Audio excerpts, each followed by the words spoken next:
Come join me on this crazy adventure, how I find out how food really makes it onto your plate.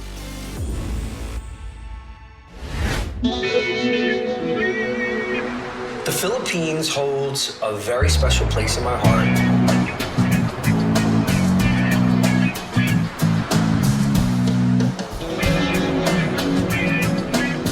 My wife is a Filipina American, and my son is half Filipino.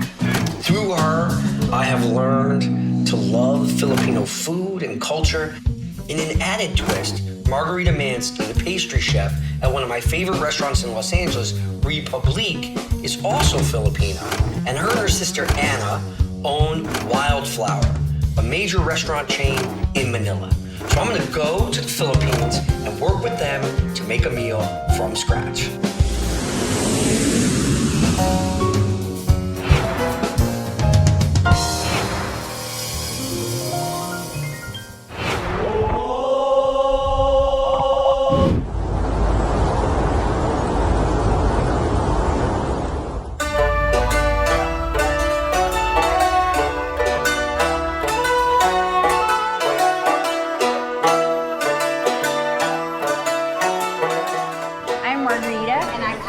We're sisters, and we're at Wildflower Restaurant in Manila. My husband Walter and I live in Los Angeles, and we were in a transition waiting to open our restaurant there. Anna just called me one day and asked if we wanted to come down and open a small restaurant with her. Wildflower is so magnetic. The vibe, the food, the atmosphere. They did a killer job at making this place a Filipino gem. We chose kinilaw, which is like a dish that's cooked with vinegar. Instead of ghee, it's vinegar that kind of cooks the ingredients. And I think we chose shrimp for the kinilaw dish.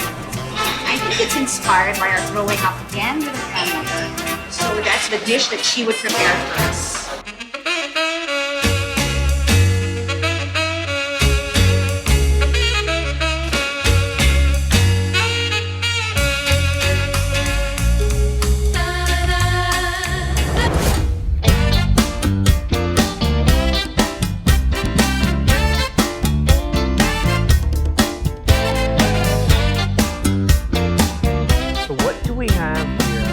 So that is called kilawin. Okay. Kilawin is a type of ceviche. The coconut vinegar is actually going to cook the prawns for me. I see shrimp. Yes, those are the baby prawns or shrimp that you're going to be catching.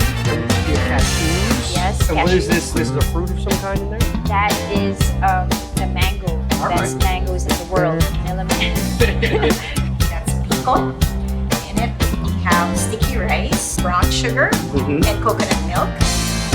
What do you think the hardest thing is? There's fish sauce in that. Yeah, so the whole process of making fish sauce is pretty challenging, yes. The sauce is made out of coconut milk, coconut vinegar, a little So a brown bunch sugar, of stuff with a bunch coconut. of stuff. Yeah, and there's also bird's eye chili in there, so there's a little bit of heat. So there's some spice. All right, let me try this.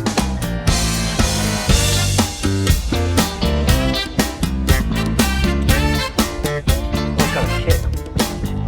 And, yeah, this is a milk punch. Wow.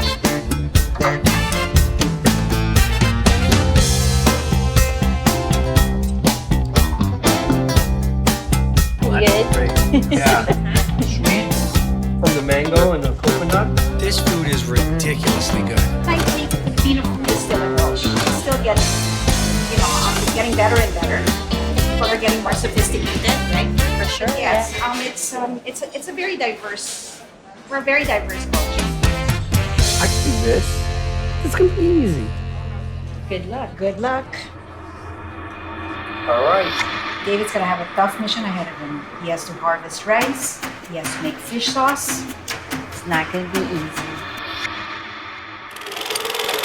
Okay, so I have my hands full with this one. I gotta get shrimp, rice, coconut milk and vinegar, banana leaf, mango, fish sauce, cashews, coconut liqueur, aka lumpinog, and coconut sugar, and the pineapples and chilies, which we got from Mexico. This is gonna be quite the adventure. I'm traveling out of Manila into the country up north to meet up with my father-in-law, George, and harvest me some rice. So these ingredients I'm pretty familiar with, but I have to travel all around the country to get them.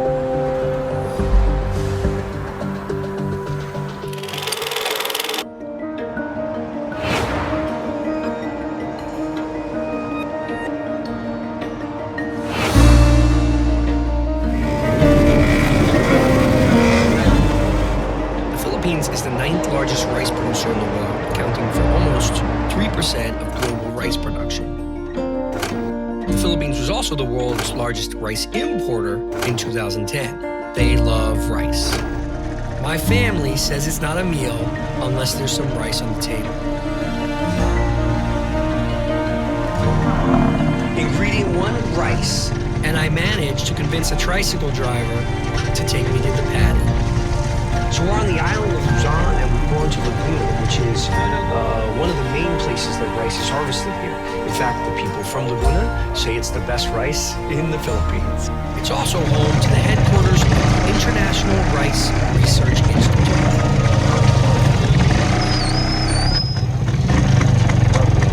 I have a very special guide, my father-in-law. Yeah, I was gonna do barefoot or with flip-flops. You need your boots. Yeah, I do. So are these the farmers over here? Yeah, they're gonna help us. Nobi? This is David. David. Joel. Joel. Nice to meet Yeah, you, Joel. David. The heat is brutal. Lumping. Oh, it's hot. I mean, hot. You can't even breathe. It's so thick and hot. Like this. Like this, and then rice started as a wild grain, which began to be cultivated in either India or China, and the origin is not exactly clear. The earliest evidence of this cultivation goes back about 9,000 years. So there are two broad types of rice, Indica and Japonica. But within that, they're divided by size and shape of grain, long grain, medium grain, and starch content, say basmati rice versus sticky rice.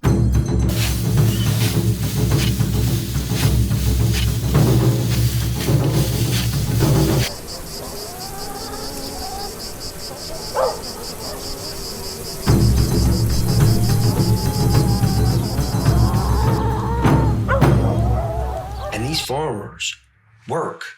As if the heat is not there. I'm not gonna make it very long. So you can kind of see, like if you look at this is the rice from the other paddy. It's really yellow, and it comes right off in your hand. It's very dry. This paddy isn't quite ready to harvest. So just look at the color difference. I mean, we should go back down and harvest some more so I have enough for the dessert. He said it's one swift motion.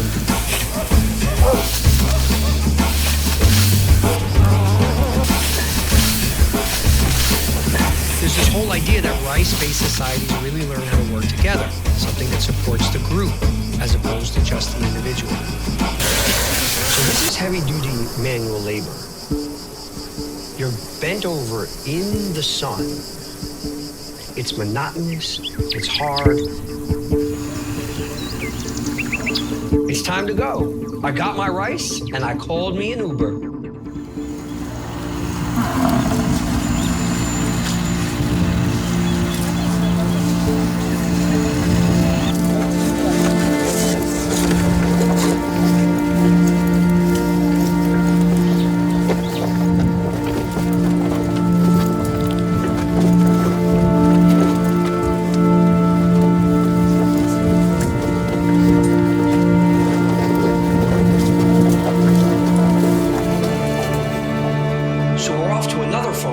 About 2 hours away to learn how to mill rice the traditional way.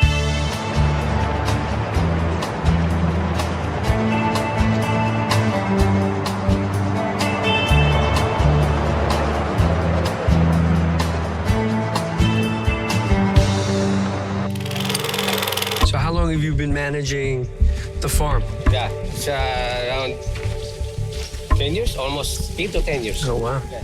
And it's 100 hectares. Yeah. And that's about 247 acres. Nice to meet you. And I guess this is threshing, right? Or what is it called in Tagalog? Tagalog is hampasan. Hampasan. Hampasan. All right, so here, have him just take some, I guess, Yeah. to show me. Yung kakasya dyan sa So when I said traditional, I meant traditional. Romawang po. Ah, I take the rice, I bind it together with this like nunchuck type thing, and I beat it. Rock and roll. Beat it and beat it.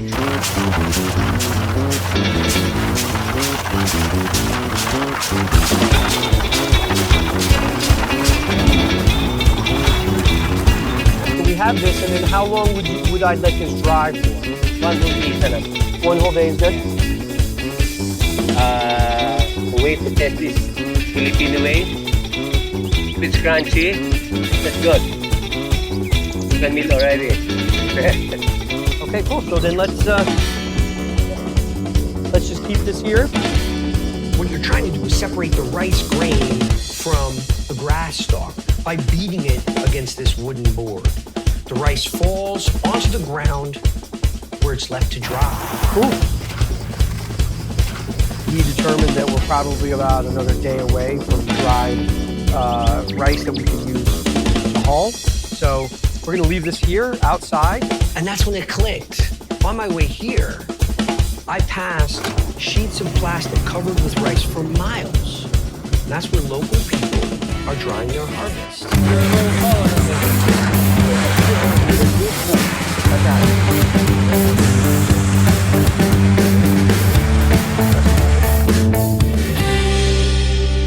our next step is milling. And we lucked out because the mill is coming to us. This is literally a movable feast. This truck has so much character. It is a transportable mill.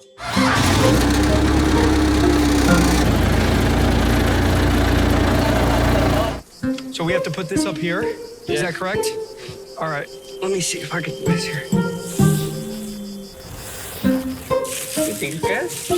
Yeah, I think I can. You don't think I can? I don't think so. Just around 50, 60 Here we go. Let's see. Holy, so how many people bring this up there? One. But it have to be tight. It's got to be tied. That's the problem. Yeah. I think that it's not Because you tied. cannot carry that. That's right. I couldn't even lift it off the ground. They can show you how to carry that. Yeah. So he's the one who carries it up. Yep. All right.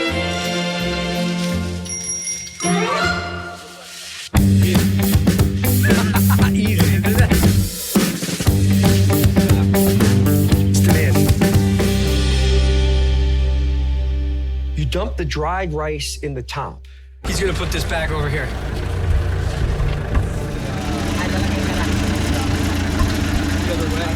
The rice is coming out of here. And then down through there.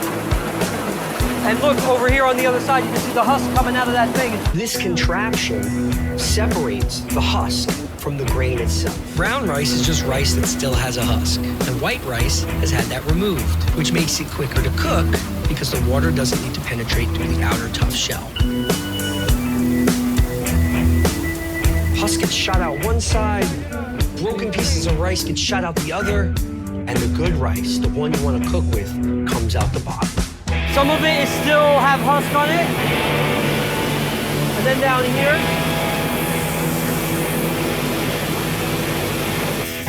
That's gonna taste good. I'm done. Now I have the rice. This is the staple of the Filipino diet.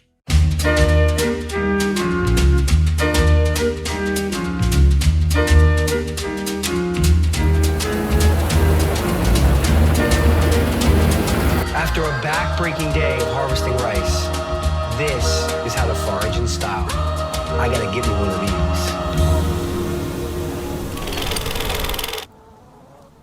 You know what? It's no longer a season for mango. But a month ago, a lot. Yeah. These are fine.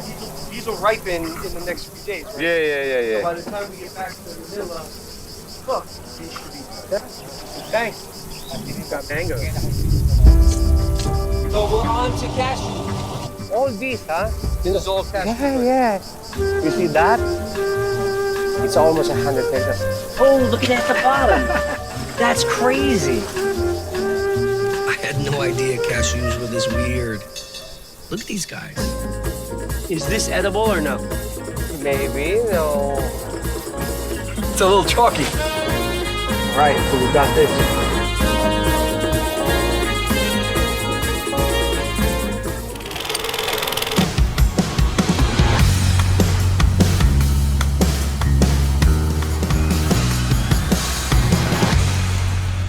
All right, we found some calamansi. There's still ones left on this too. Here we go. So these are calamansi. Calamansi are also known as Filipino limes. They're great on food, fresh fish, and a staple to Filipino cuisine. They're like really teeny, mini, compact limes, but only better. Oh, wow. It's really sour. So we have our calamansi. Now it's time to get the next ingredient.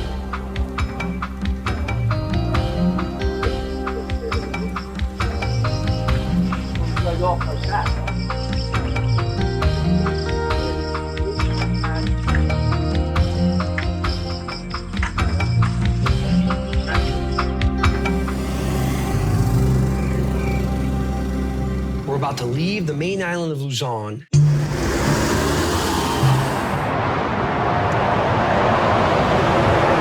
have to travel on a ferry across the South China Sea to the island of Mindoro.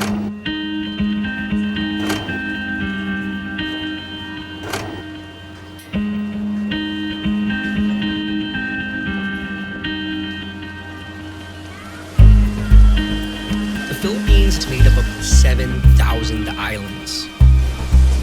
And it's a place near to my heart, as my wife is Filipina.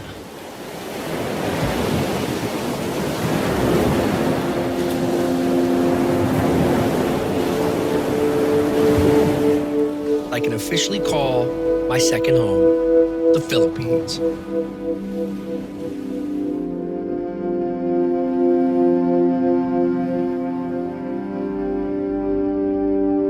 The vibe, the food, the atmosphere.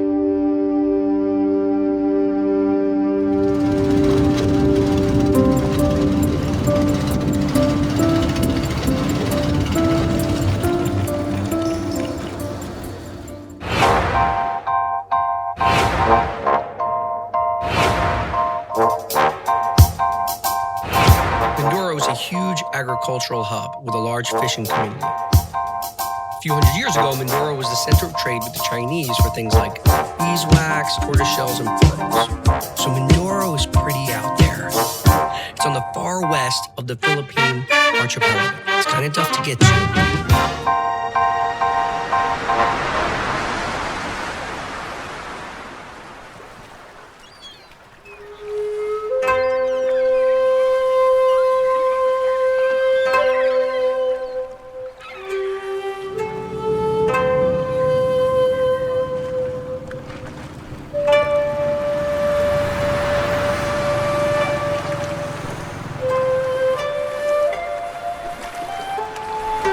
Mindoro is a jungle island so rural, it made headlines when a Japanese soldier, 35 years after the end of World War II, emerged from the jungle to surrender.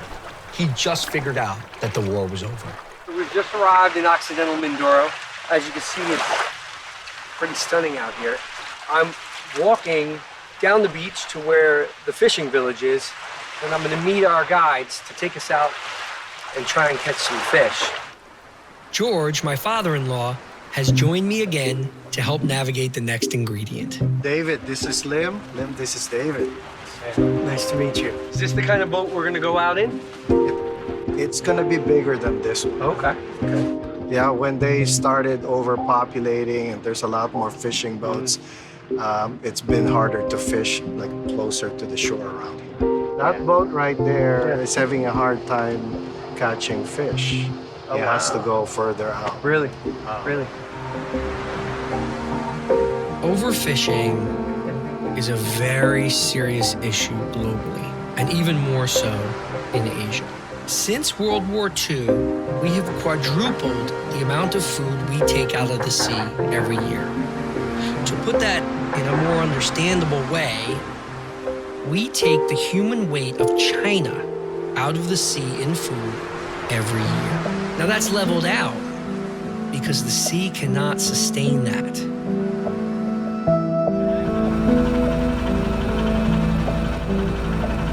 So the local fishermen fish all night long. They're looking for anchovies or mackerel, or in our case, scad.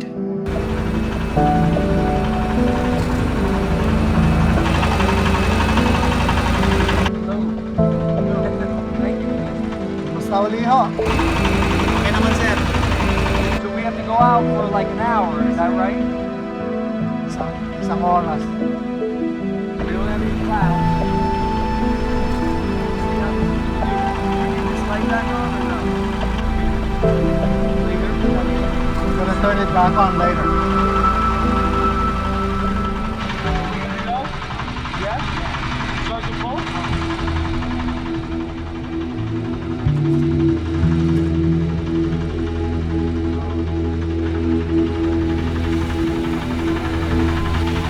So we've reeled up the nets to the end of these bamboo poles. Captain Lim is going to give us a signal, at which point we're going to drop these nets, hopefully catching us some fish. 6. Next step is they're going to turn off that light and turn on this light, put this light in the water, which is going to lead the fish back this way.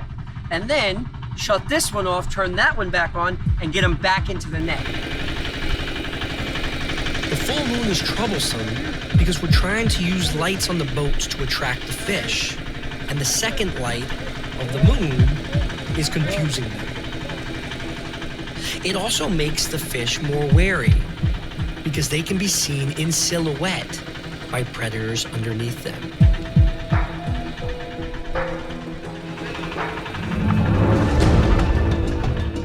There's no machines out here. This is pure physical labor. Pulling up these nets is so hard. You're wet, you're slippery.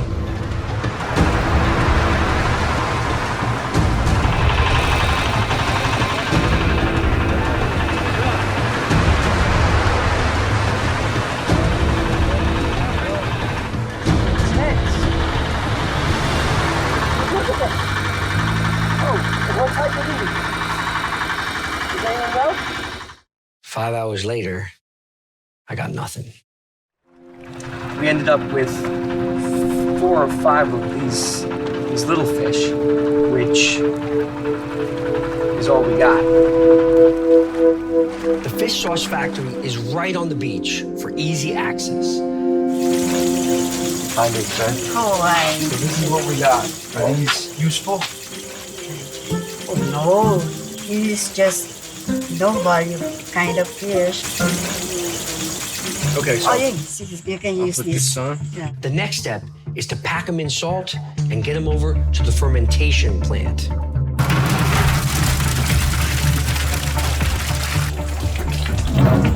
So you need to put some salt. I harvested salt in Iceland.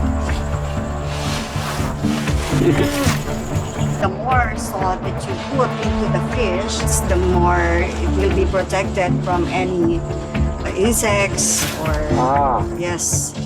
If we can show you The we next can, steps. yes, the next step. Great. The next. You need to mix it. And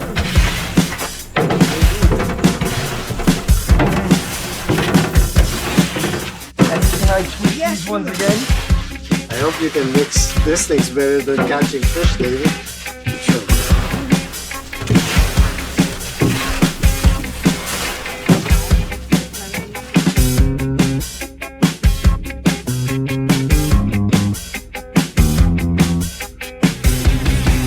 Woo.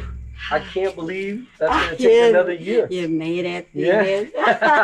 And then we take it to the factory tomorrow. Yes. Thank you very much. You're welcome. All right. Next up on my list is fish sauce. Lauren Fish Sauce Company has graciously allowed me to use one of their previous catches to continue the process.